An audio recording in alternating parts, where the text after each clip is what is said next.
Hello, listeners of the Art Versations podcast.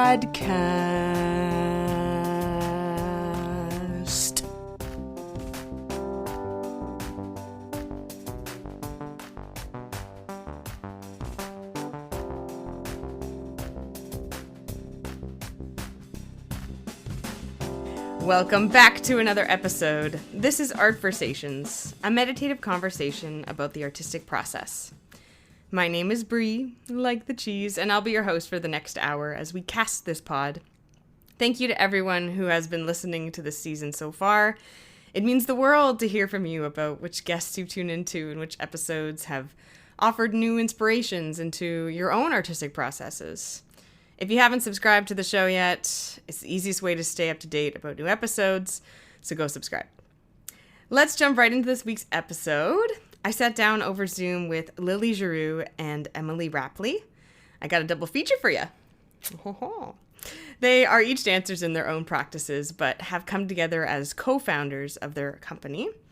And I just want to let you know there will be a couple moments of internet lagging, so I apologize for that. Despite the Zoom problems, though, they were so wonderful to chat with, such vulnerable and reflective beings. And I realized listening back that there's even a little hidden drinking game in this episode. So, drink every time we say the word light. And please enjoy my art versation with Half-Light Dance Project. When the time is right. Yeah. When it feels right, when the time is right, that's when it'll happen. That's when it will come to light. Half-Light. Yeah. Exactly.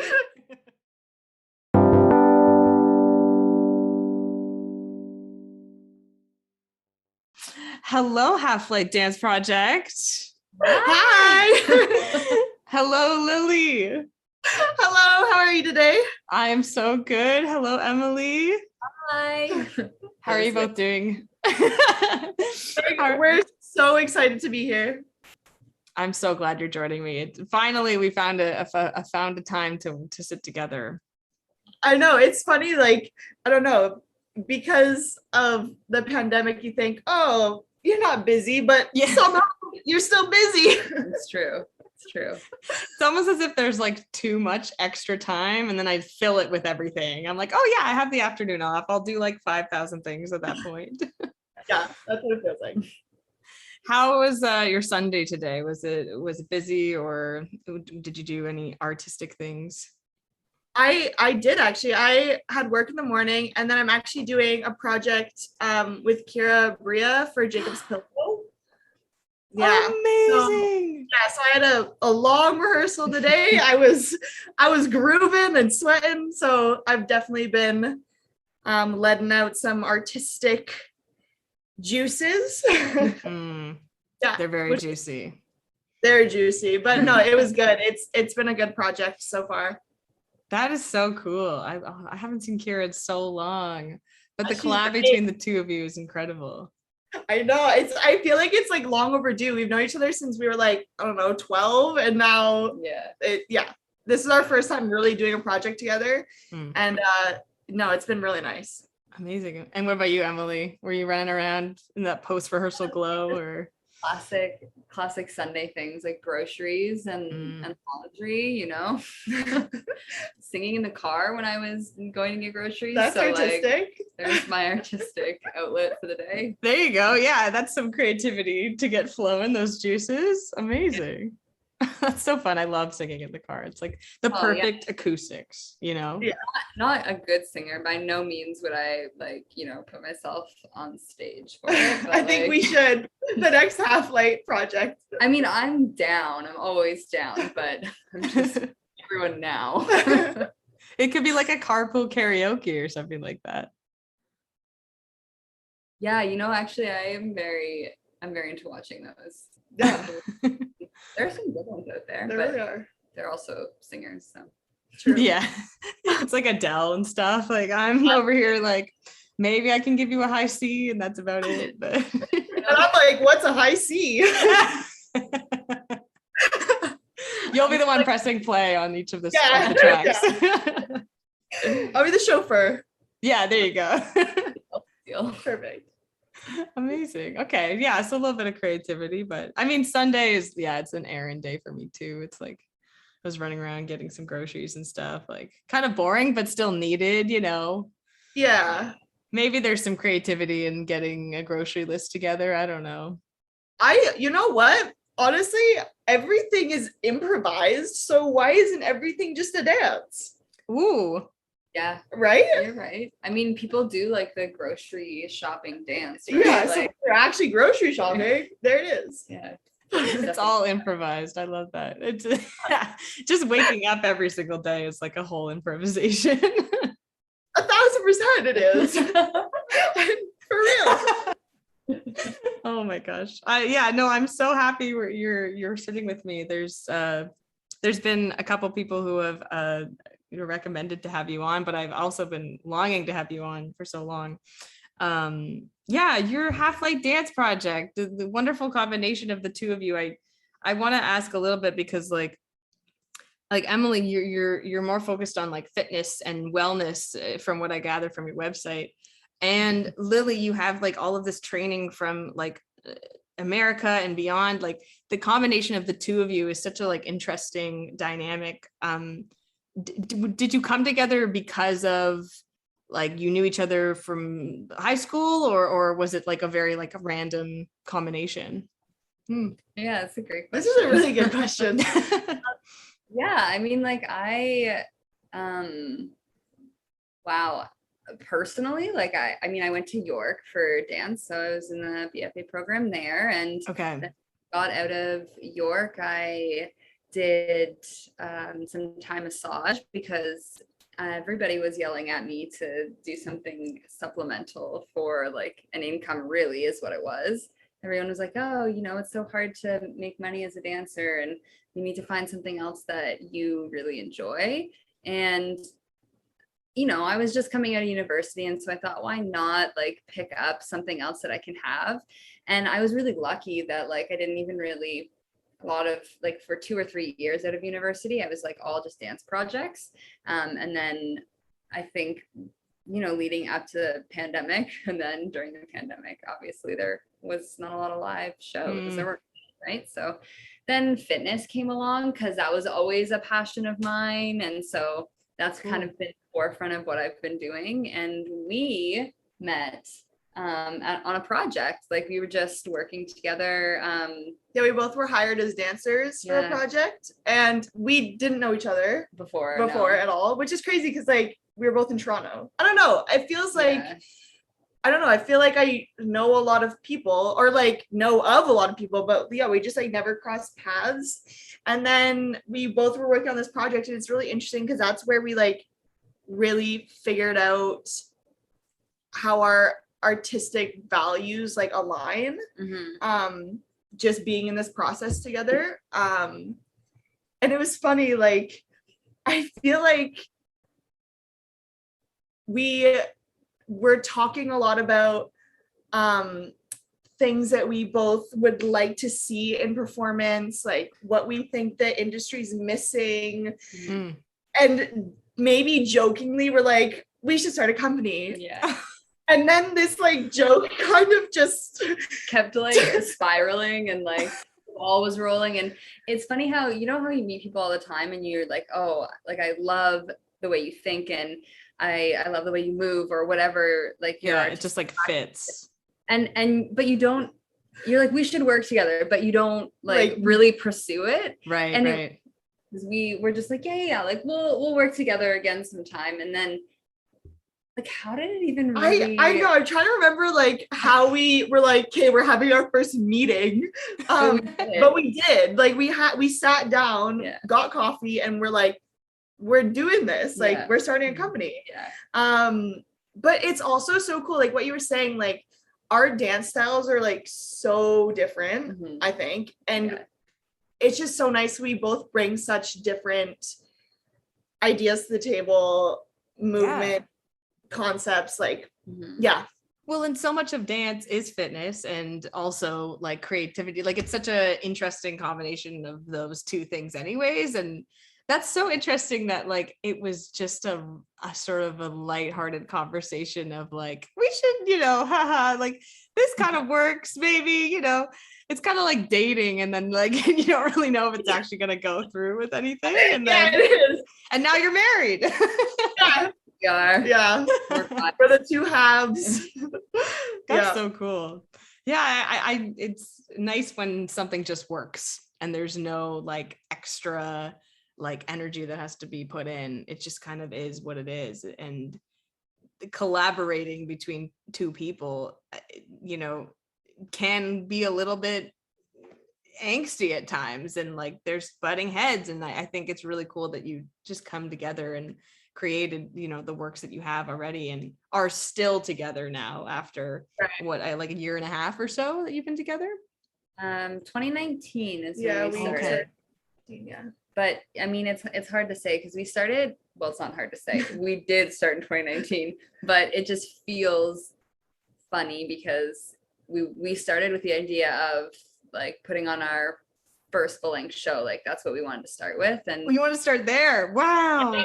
Yeah, we were like, hell yeah, let's go for it.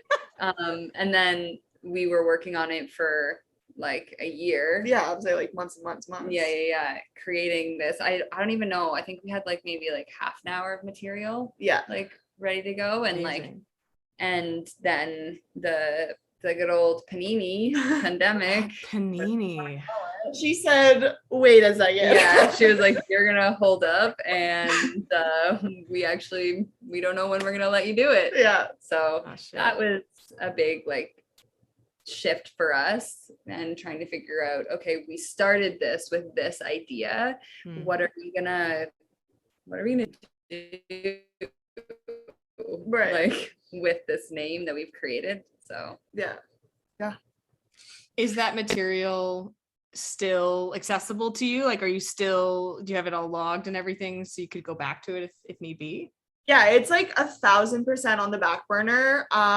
We love the concept. We have like really big ideas for the setting it would be in, how the audience would be arranged. Like we have really big dreams for it. It's like a whole immersive experience, like put you on like a different planet, pretty much. Yeah. So it needs there's a lot to it, right? So it's not like something that I feel like there are so many pieces that are so beautiful and have adapted so well to being in like an outside space or something, and like that's just not it for this project. Yeah.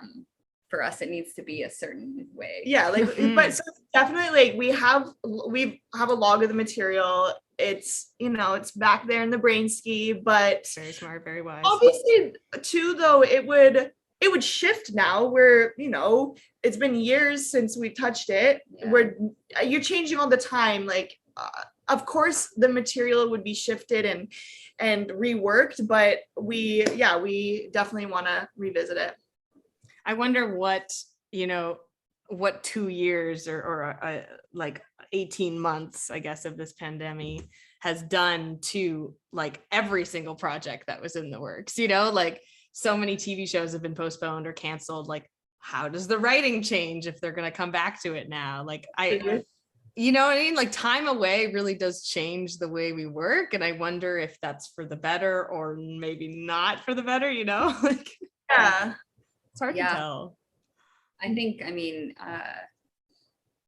it can be spun so that a lot of the times it's for the better, because, like we're always growing and changing, whether or not we experienced this like global collective pandemic, I don't know, in a way, I think it kind of changed a lot of people, whether it was artistic or whether it was just in their like day-to-day lives, it just changed so much for people in a really good way. I think there was like a lot of people who like woke up to what they really wanted to be doing or what their passion was or like what they needed to let go of. So right, yeah, one of the biggest things I discovered is like really like abandoning a project, like just letting it go. Mostly because I knew I wouldn't be able to do it because we were locked in, but like sometimes whatever I'm working on probably just isn't meant to be, you know, put on a stage or put on for other people. That was like a really hard discovery to learn, because I like obviously want to be making art and making things, but it's like not every project sees the light of day. You know what I mean? Yeah. I in my rehearsal today, actually, we were talking about how not everything you do has to be great. Yeah.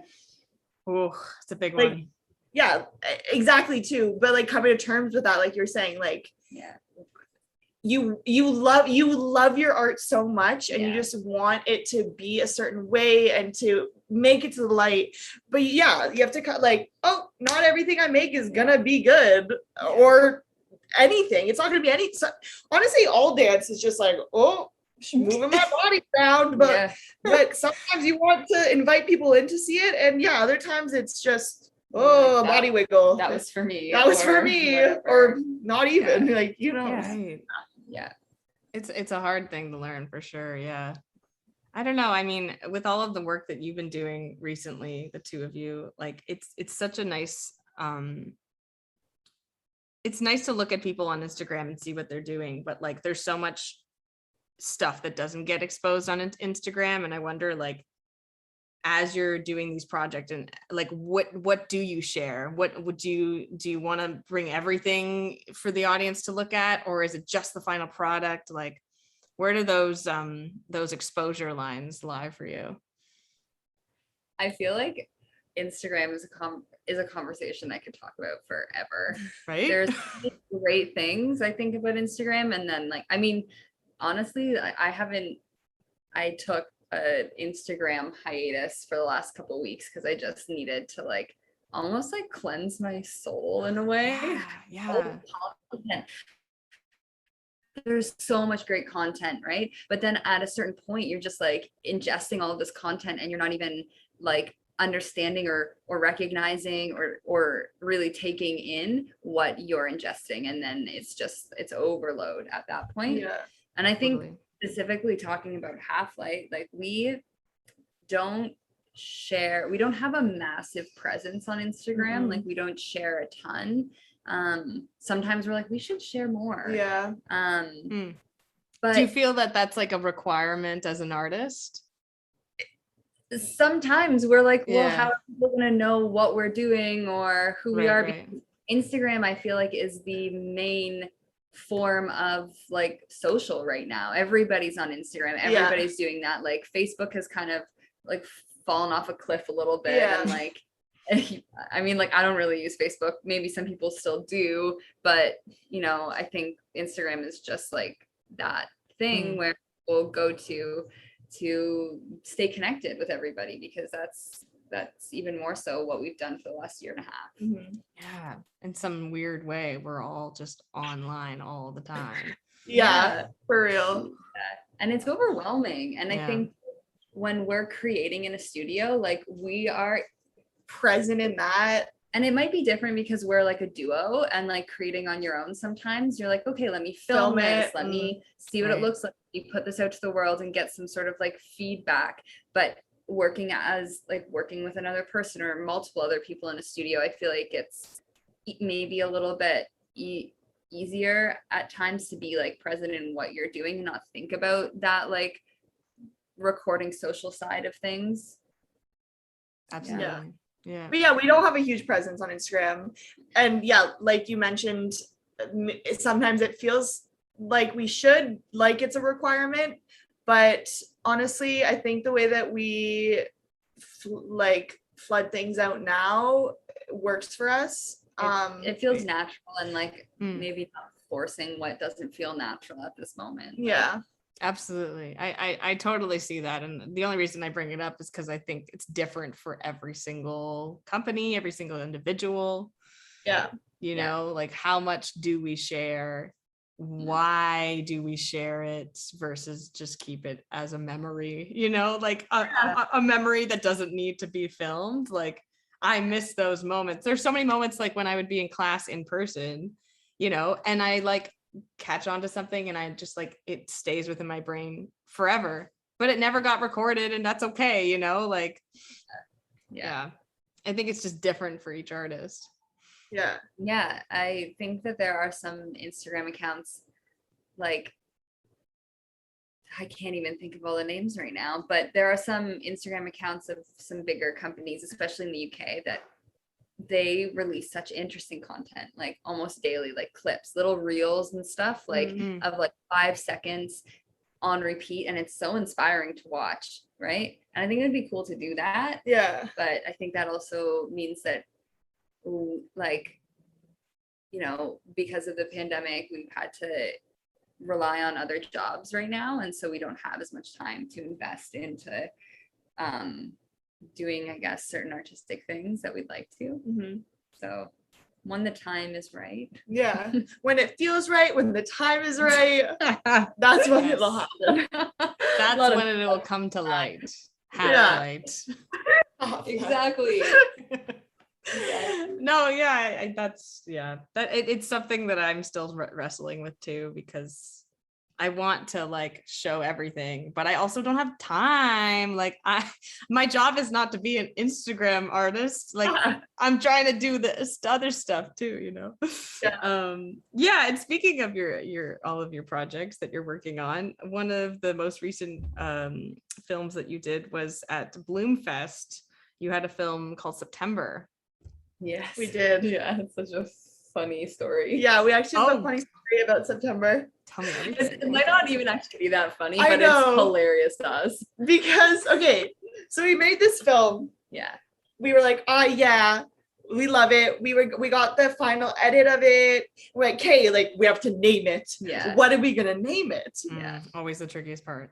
Exactly, right? And so we're like, ooh, it's giving off like, well, the whole film was very much like reconnecting to nature, like going back into a state where even during the pandemic, like it didn't like nature wasn't really like screwed up by, you know, Miss Corona. So like, yeah, being able to like reestablish your connection with this constant, even though nothing's constant. I understand that. We all know everything's changing, but you know what I mean? Yeah. This sort of constant. So yeah, it feels very nature, fall. And so we were like, when did we make it? We forgot what month we made it in. So we're racking our brains. We could have just looked on the internet because we have proof of when it was made. Yeah. But somehow we decided. Yeah, that we made it in September. Yes. We were like, yeah. September was when we filmed it. We were like, for sure we filmed it in September. And then we were like, beautiful. We like the way the month sounds, like it feels represents right. everything. So we're like, we'll call it September. Literally a few weeks ago. Yeah, like so a very long time has passed. Yeah, like a year has passed. Yeah. Because this came out in June, right? That's when the film was shown. So the film was shown in June, yes, but so we had named it like a year ago. Yeah, it was gotcha. filmed. Yeah, it was filmed last year. I was sitting on my bed thinking,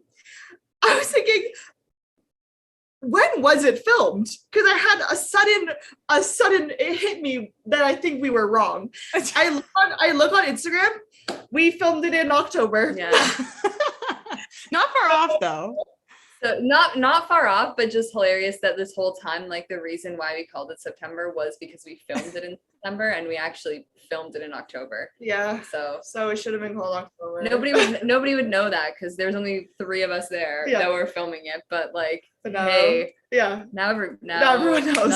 Anyone who listens knows the mistake we made. Dun dun dun. Dun, dun, dun. I mean, I'm thinking of the Earth, Wind, and Fire song. Like it has like a nice ring to it, you know.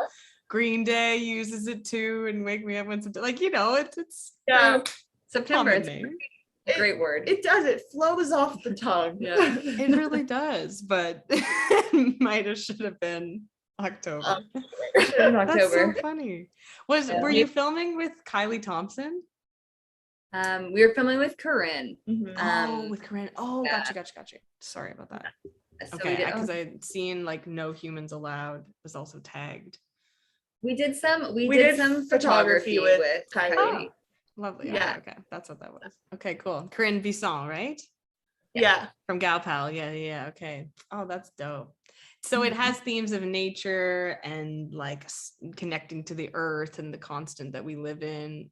Was that in your movement or was that sort of the overall theme? A theme in our movement was very much like touching the leaves, the grass, the like really feeling what was around us. I think because we wanted to speak on how we personally felt like inspired and affected by the pandemic without outright saying it. For sure. There's like, I mean, I think everybody's art is going to be influenced on this experience for the next little while, but we felt that that was the best way for us to talk about it, because that's what made us feel more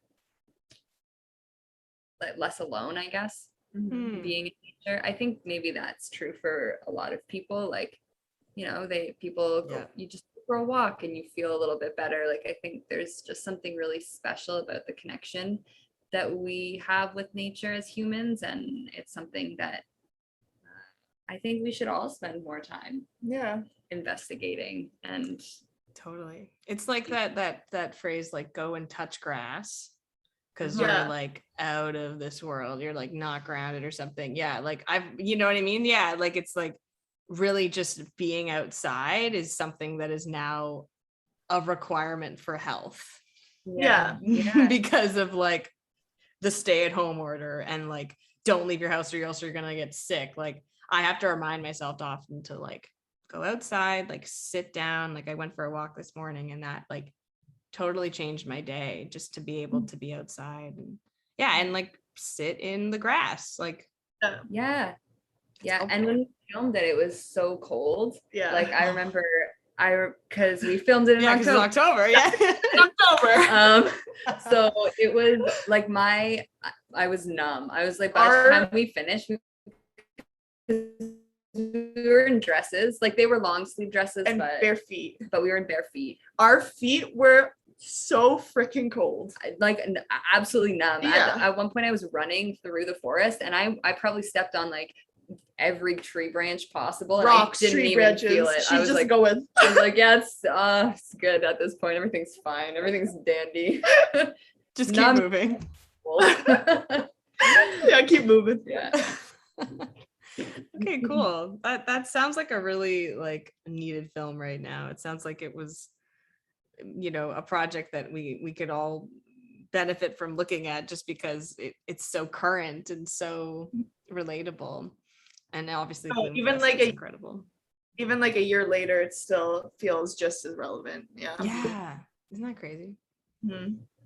Okay, so that film, which was a while ago, not filmed in September, but called September.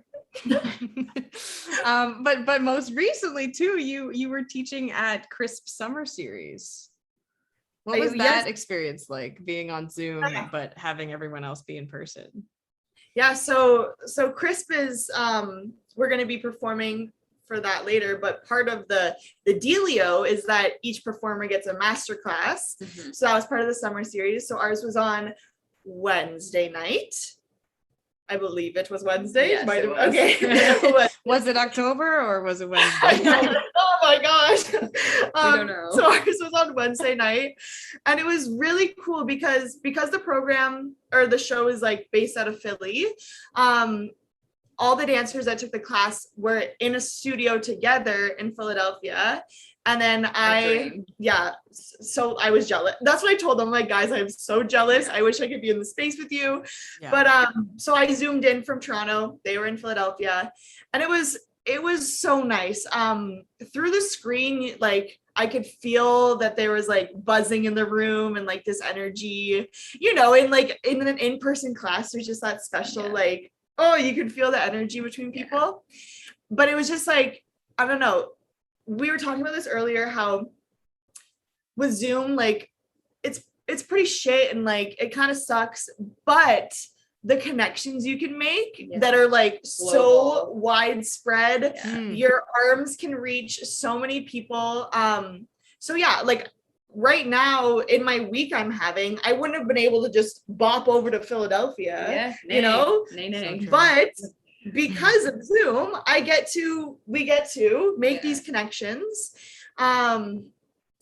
yeah, it's special and not, but it was very special on Wednesday. And yeah, I taught them a phrase, got them to flip it on its head a bit, because we've been talking about that, or like we like that, like having phrase work and then manipulating it. So yeah, even in like a class setting, I think that's really nice, so the dancers have some sort of like freedom. So yeah, that's what I did Wednesday with them. Yeah, it was really great. Were they maskless? Yeah, because they could be, eh? No, they had masks. Oh, they did. Oh, okay. Yeah. Because I heard that some studios are like just totally taking away masks and everything. It's like, yeah. I have some friends in New York and Los Angeles, and yeah, some classes I've seen they're not wearing masks. Yeah. But crazy. This class they were. I think that because also the program, or the KRISP is run by, she's like around my age, responsible. Like, I don't know, it just feels very like responsible to be wearing masks. So I like, and you know what I mean? Like, I can just see why she would have it be mandatory. Yeah. You know, like, and ultimately in the long run, like, you're in a studio dancing with other people, like, you could wear a mask. Yeah. You know, like, it's the kind of thing where I'd love to see a world where we can just go back to being maskless. But I also like, it's just kind of what we have to do right now in terms of keeping everyone in person. Exactly. Yeah. And like, the day will come, like, the day will come when we're not wearing masks. Absolutely. But it's like, how long until that day? So like, why don't we start to do those steps so that we can have that day a little bit sooner? Exactly. Right. Yeah. I love what you said, Lily, about how like your arms can reach longer to all of these different places in the world because on Zoom, like, yeah, it's the kind of thing that like really connects us all, even if we're in front of a screen. You know, you get to meet new people online who you definitely wouldn't have the chance to.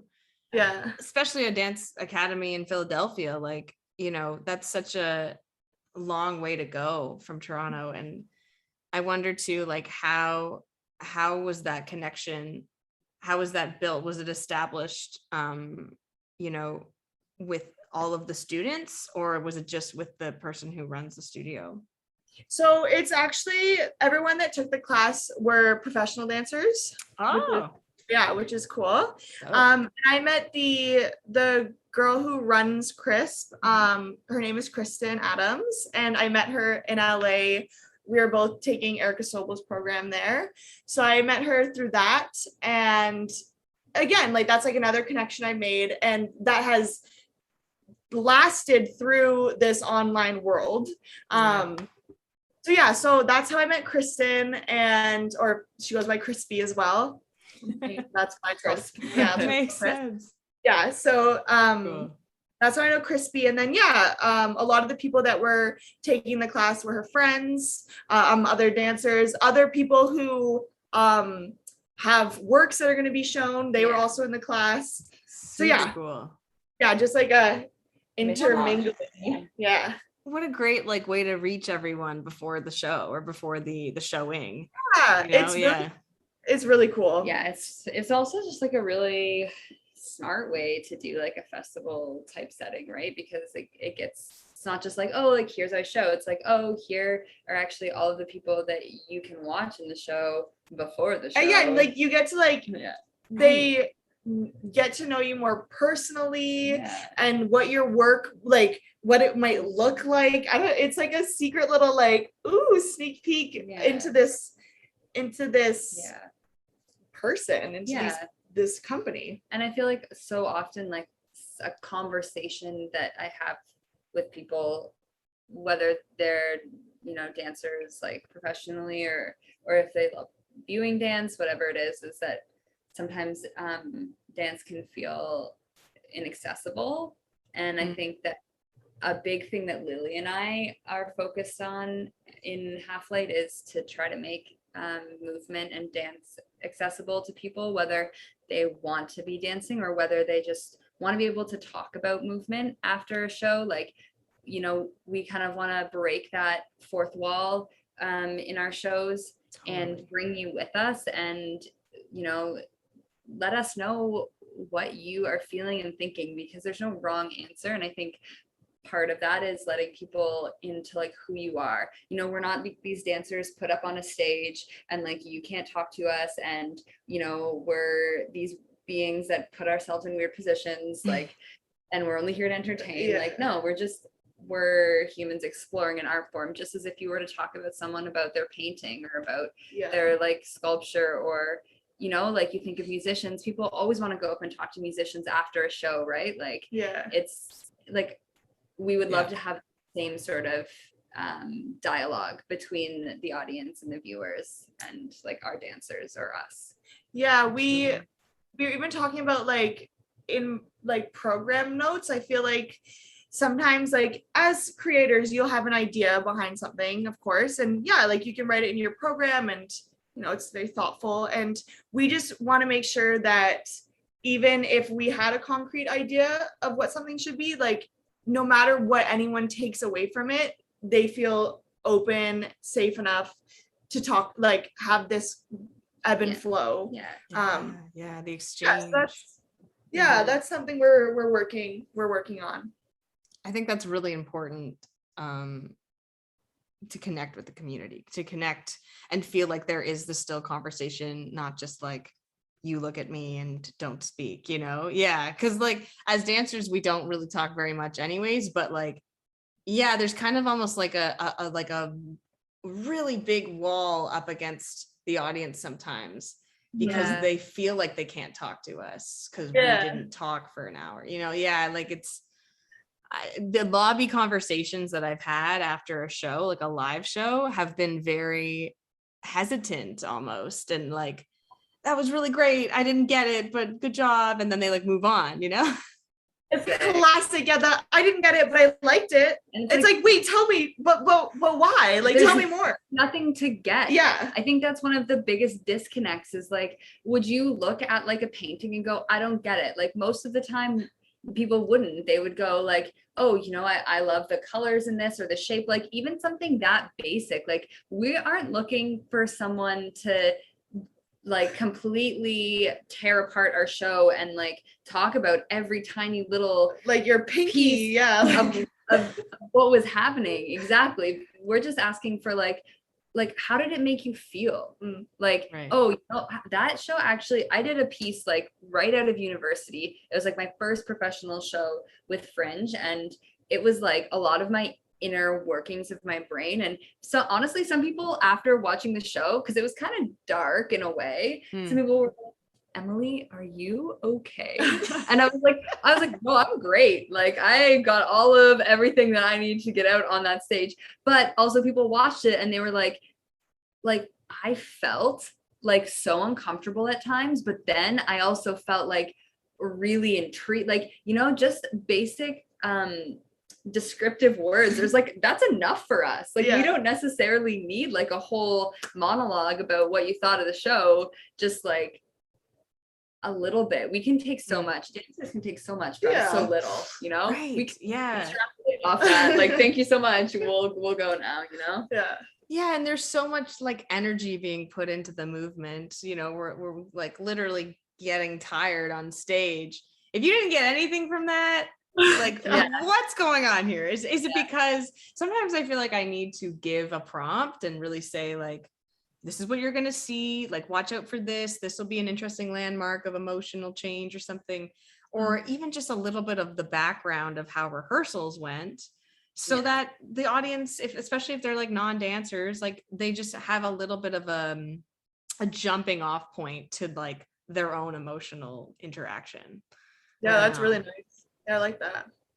It depends on the project, of course, but No, I think that's also like a great thing, because you're right. Some people just maybe don't know where to start or like how to formulate their thoughts, but then maybe something that is a bit of a prompt can spark a bigger conversation. And even just like being really open with where we're coming from. Like you said, like this is how rehearsal went. This is what we were feeling. Just being like super lay it all out. Transparent. Being really transparent, like really trying to be like authentic in what we say, what we show. Because then when you're vulnerable, it allows people to be vulnerable as well, and can allow for much deeper exchanges. And if it's not on Instagram that you do that, it's kind of nice that you had these classes to, you know, open up the conversation, or the little bit of the curtain, you know, this is what you're going to get. This is who I am as a teacher. You know, and also I'm assuming you took classes during this KRISP series as well. I actually haven't been able to make okay. But yes, they're open though. For the artists that are in the show, it's open for them, which is amazing. So I got to meet some in my class, but I unfortunately haven't been able to exchange that with anybody else. All good. Yeah, it's okay. You're still a good dancer. Okay. I shouldn't have assumed. I don't know. I was just thinking that maybe there was some kind of like exchange that way, but no, I think, like just having classes, like it really does reach out to the community and like bring everyone in, because there is so much divide going on right now with the pandemic and stuff. And you mentioned to me before we started recording too, like throughout the pandemic, you've both been teaching online. I wonder, like, or offering workshops online, like what kind of discoveries did you make during that? Hard ones, bad ones, good ones, great ones? Oh so all the above. It was interesting because, like we said, we started Halflight and we're gonna put on this show. Everything got shaken up, and then we were like, we still want to be with the community. How can we shift this? What are we feeling? Because I have these like webs going to different places, and like I've trained in different parts of the world. I was like, we should do this workshop, make it accessible to everybody. But one of the things we learned is that it is really hard to, first of all, organize them. And second, to try to get people to like actually to come. It's tough. Totally. It's never the same. Like we had some workshops where we had like over 20 people. And then we had some workshops where there was like 3 people signed up. And obviously there are so many factors, right? Like what, like time of day, whatever like is going on. People are getting Zoom fatigued after a while. Like I think the bright light in the whole thing for us was like, I mean, we can spin so many bright sides, like play around with your space and like explore something new, right? Like we've all done this, but I think the bright side was what we've already talked about, and just being able to meet people from different parts of the world, people that I think one of the coolest things was like when people would sign up and Lily and I would both be like, yeah, neither one of us know this person. Yeah, that was sick. Like, and then they'd come back for like our next workshop because then we do know, like, it was just really nice. And also it was really exciting, like giving opportunity to teachers in our community, our friend, like some of my mentors, giving them work during this time as well felt really great. And like, we're a new company, like a lot of, we make money, we lose money, like you know, it's hard to navigate, but like providing these jobs was so cool. Meeting people, we had people from the UK, like so many sweethearts, like so many people who are just so thankful to have something where like they were also meeting new people. I think the energy that everybody brought to the screen, every single workshop that we did, we were blown away every single time, because there were times when Lily and I were like very, like being very transparent about it. Like there were times where we were like, we don't really want to do this. Like we are just exhausted, and like there is that point, right? Like for walls, exactly. And then we get on the screen and like blown out of the water every single time, like just a full backflip, and when we finish we're like, our hearts are so full, like we know this is exactly what we want to be doing. Like it was we're definitely do more in the future, but like during the time where we had like multiple during this different seasons, like it was exactly what we needed to be doing. Yeah. And it's crazy because it never crossed our minds before the pandemic. And then I'm so glad that we did these workshops and that that they happened. Yeah. What a blessing, eh? Crazy circumstances, but in the end, what a blessing. It's something that was so needed, I think, for me too, like to just be in a class, like even if it was 3 people, like that is enough to just like make me go back into like the sacred worth ethic that I built for so many years of my dance training. Like, because if I wasn't in class, like I was just so bored of myself, and I like missed learning from other people from LA, people from Berlin, like you had Erica Stobel on and Alvin too, like all of that like web that comes together through our virtual screens, like still informs practice, still informs the art to move forward. I think you're so right. I think it was needed at the time, and even if it wasn't ideal, it's still enough to make discoveries happen. Oh, for sure. Yeah. I totally commend you for, from a producer side standpoint and like an organization standpoint, like commend you for continuing, Yeah, it was wild. Yeah, it was wild. So many like Zoom fails and Zoom problems. I remember that being a huge thing of mine. Zoom fails, like scheduling, because we had people different time zones. Like, oh my gosh, just double, triple, quadruple check. Like, did we tell them the right time? Yeah. Also, I don't know. Just getting like PayPal money or e-transfers, trying to keep track of that, because like if you're going to a workshop, like here's my money, here's my cash, but like no, here it is in US dollars. Okay, what's the exchange rate? It's just things that you don't realize you're gonna do. But I think learning on the fly isn't sometimes the best way to learn something. Yeah. Totally. Yeah, it still has to happen, even if we're all locked up. And and as an emerging company, I think it's really great that you are opening your doors, like, instead of just closing yourself off and like trying to make the best piece of art or like the best class. And then it's I'm an emerging artist too. And it's like, I really just need to be vulnerable in this time in my life, It's hard to do that though. It is. It's forever a learning process. Yeah. I'm forever going to be emerging. Hey? It's like, I know. You're always learning. You're always emerging. When am I like, I'm here? It's a very good point. Very good. I have emerged. I have emerged.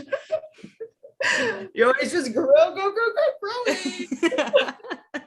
If anyone's listening to this, like, look, I loved that little motion that you did there coming out of the ground. Oh yeah, no, that's so true. I what else did I want to ask you about? Honestly, I just think it's really great to have you on, because this podcast is for people who are wanting to connect with other people, other artists. And I think your perspectives, your individual perspectives, but also your combining perspectives, bring such a new bright, for lack of better words, like a bright light to the dance community.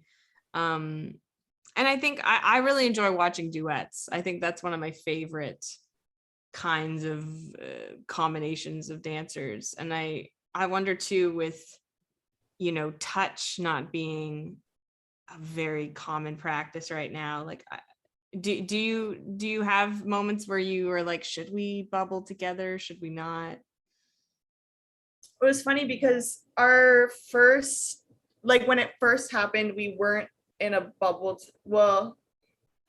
No, we weren't really. We weren't in a bubble together for 5 That's months. Yeah. And then we both had circumstances where we could add to our bubble. Yeah. And then we were, and that's when September, around the time that September was made. Yeah. Which was exciting.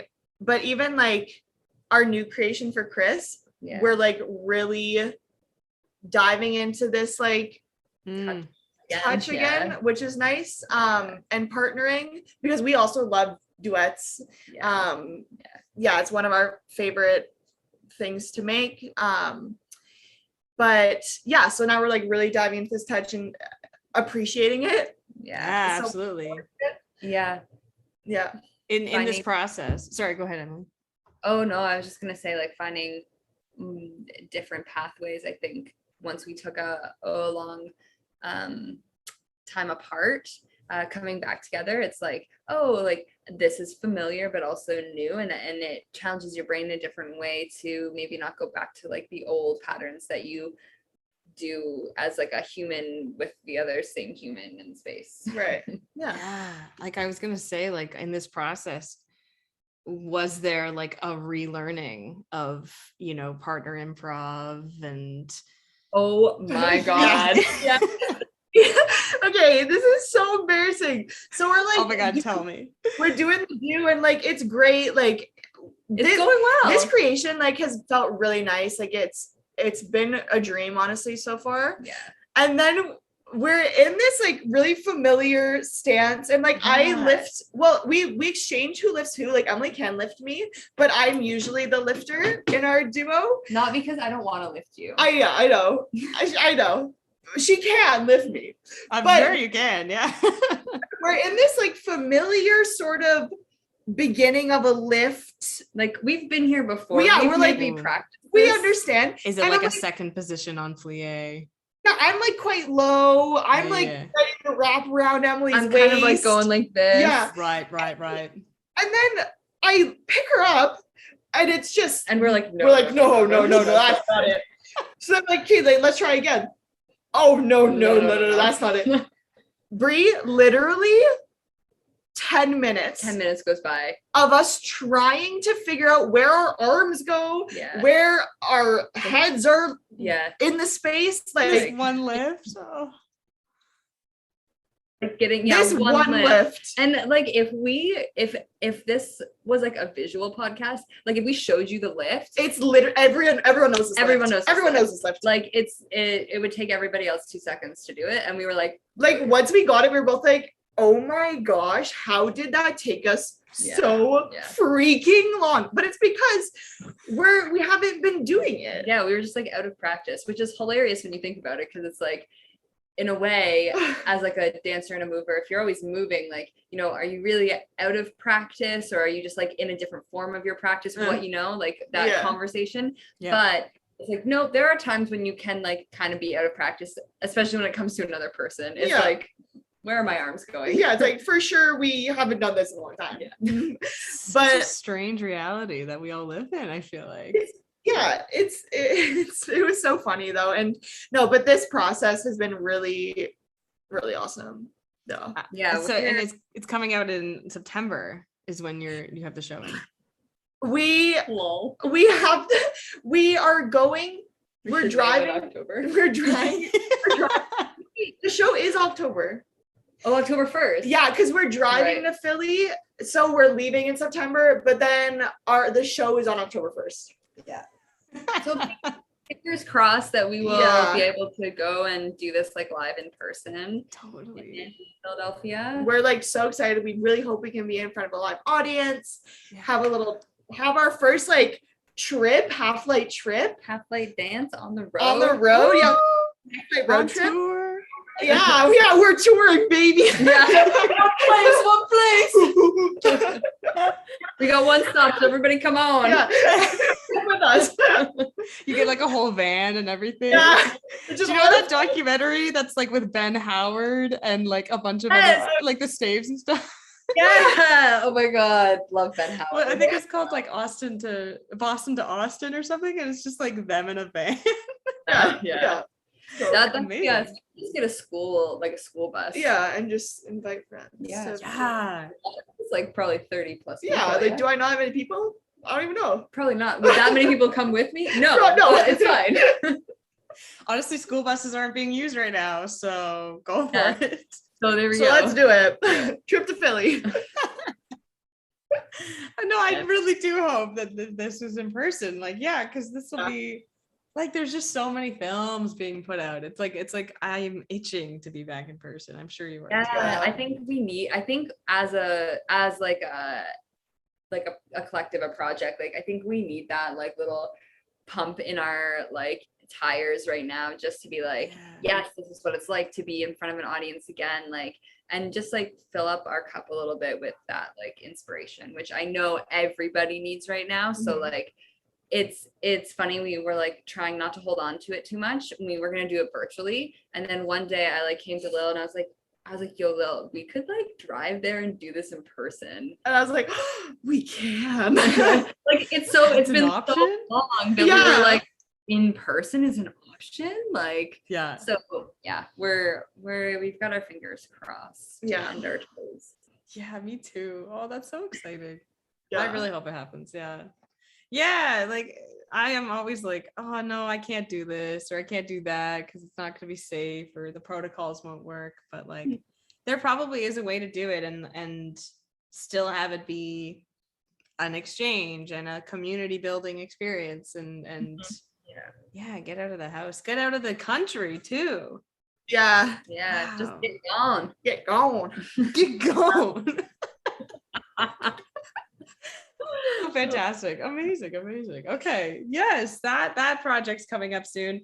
And Lily, you're also doing something with Zuri coming up. Is that right? Yeah. So I've heard a little bit about it, but I'd love to hear it from you. Zuri and I have both been commissioned to create a piece for a Toast for Dance installation. Thank you. It's going to be performed at the Lee Lifeson Park in North York. Yes. And so there's public art in the park already, and so we've been prompted to create this site-specific work that is in relation to one of the installations. So I'm really excited. I have made this 10-minute solo. My sister is composing the music. It's a very collaborative thing between her and I, which is exciting. This is our first, we've collaborated. She's also an artist. She like does visual arts. She's a florist. She can play piano. So she's also an artist. So we've collaborated before, but this is our first like big thing. Like she's getting paid, I'm getting paid. Whoa. Oh yeah. So yeah, so Zuri's also making a solo, and then I think Chantal might be making. I don't know if she's making a solo or a piece. And then David's also thinking of something he can maybe do community-based something or other. Like very open-ended. I'm not sure what that is yet, but like something in relationship with the audience, I think. Yeah, and then they've just posted that they're looking for other artists, an open call for other artists to show their work. So if anyone wants to sign up for that, there's like a post on Instagram that you can look at. But yeah, I'll be performing there. Yeah, a 10-minute solo. Yeah. Get out of here with that. Is it a lot of like one task for 10 minutes or is it like super hardcore? I'm gonna say it's like a few tasks for a few minutes. Do you know what I mean? Like there's definitely, I have portions that are like, this is my choreo, like, right. But then there's also my research within it. And it's cool too, because Renee's making the music. My sister's name's Renee. And she's gonna be in studio recording it next week, I believe. And I'm not sure what it sounds like yet, really. Ooh. But I'm finished my solo. Okay. But it would be nice because I've never done the solo in the park yet, nor with the music. So both of those things are going to be very much reshaping my solo. So yeah, like changing things to be in the space, changing things with the music. Yeah, I'm very loose. Yeah. I have a loose hold on my solo, and lots of places to go with it. That sounds awesome. I'm definitely helping out with that festival, the Common Grounds Dance Festival, so I can't wait to see it. That's gonna be dope. And that park too is like so like one of a kind. Like there's literally like an amphitheater, and then there's like this big structure of like a trumpet or something, like so filled with art. Yeah, like it's so filled with art. I imagine that's going to be an amazing place to perform in. That's so dope. Cool. Oh my gosh, yeah, and your sister too. That's dope. Yeah. And Emily, when am I getting the Thai yoga massage? Yeah. Oh, yo, anytime you want, girl. Yeah. Okay. I'm back doing up. Do you have like a booking system for people to reach out and contact you?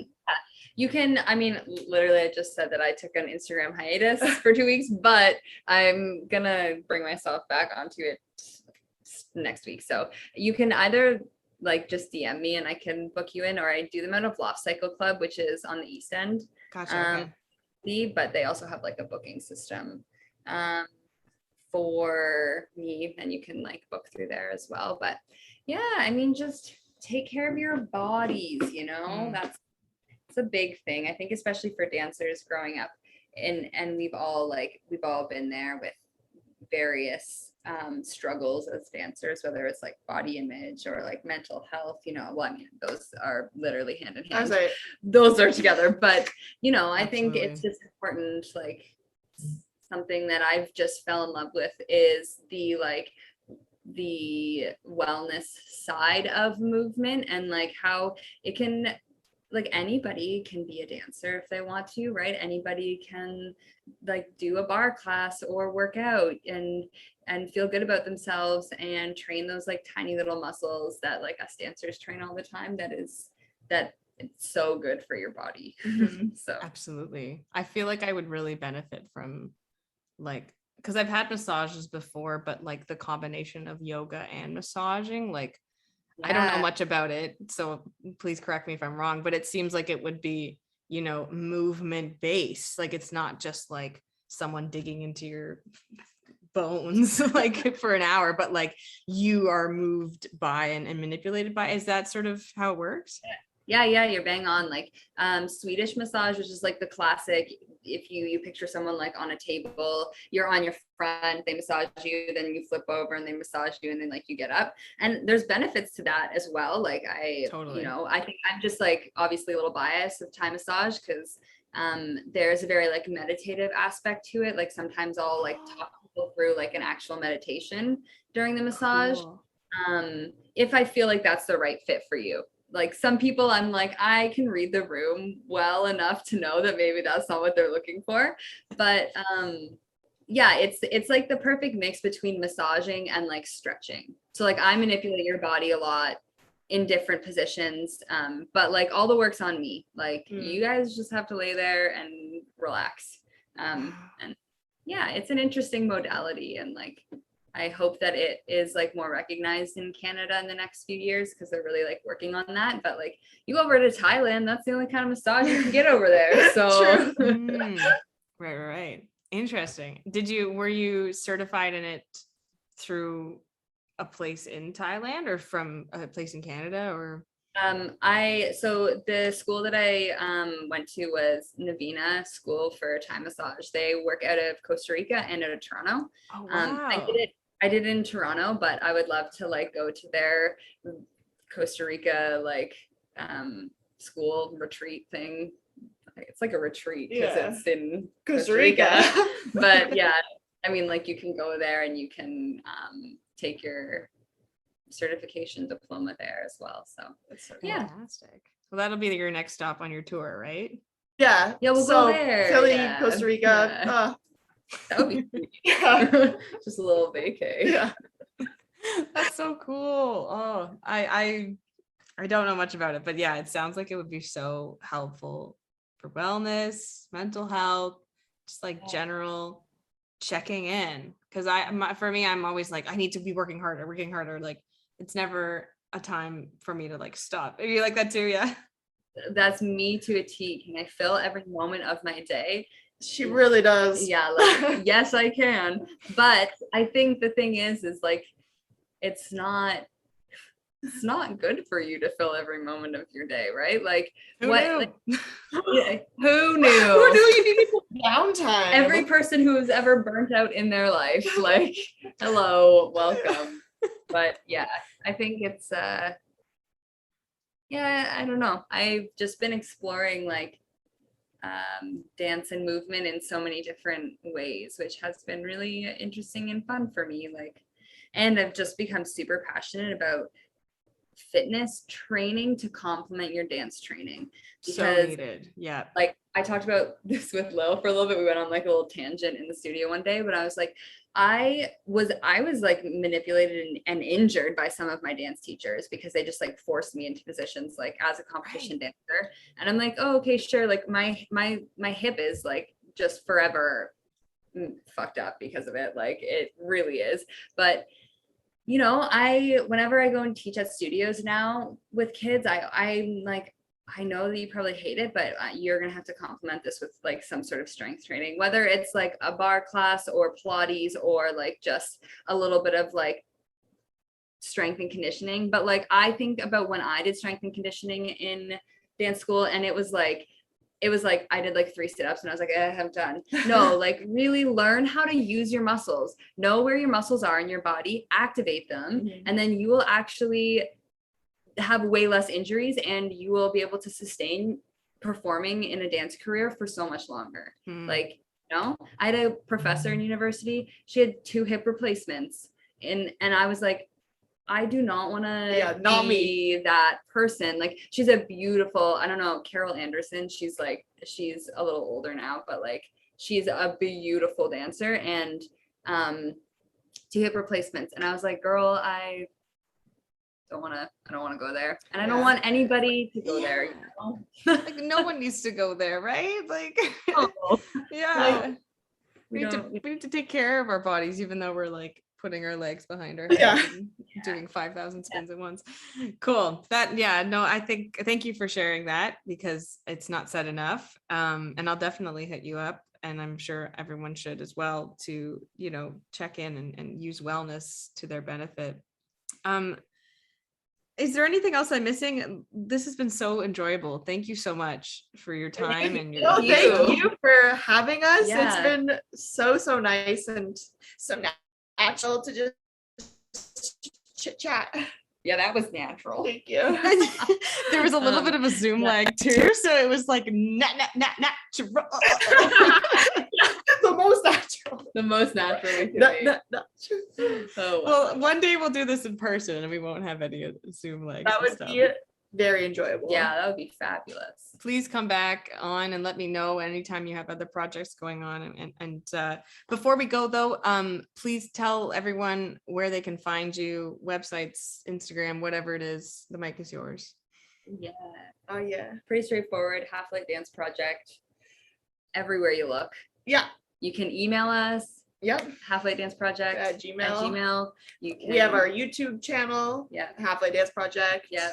We have our Instagram is Half Light Dance, but if you look up Half Light Dance Project, it'll be. Yeah. And then our website, Half Light Dance Project. Yeah. And then our single Instagrams. Mine is my last name first, and then Lil, so Giroux Lil. And then mine is at mrapley.moves. Because she does all the moves. Gotta be moving.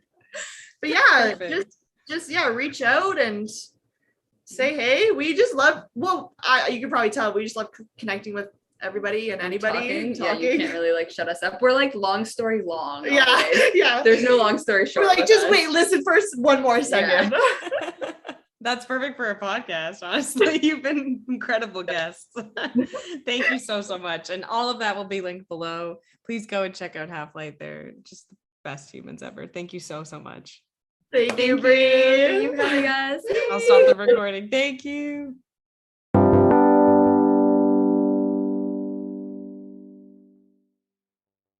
Thank you so much for listening to the Art Versations podcast. Please help the podcast community continue to grow by clicking subscribe or follow on your podcast platform and leave a review.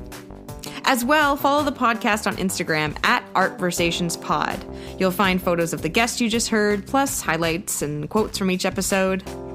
Let's keep the Artversation going. Send in a DM with your thoughts about art and any questions you might have for guests. Special thank you goes out to Jen Marquez and Maxim Bartnowski for their contributions. And thank you, listener. Till next time.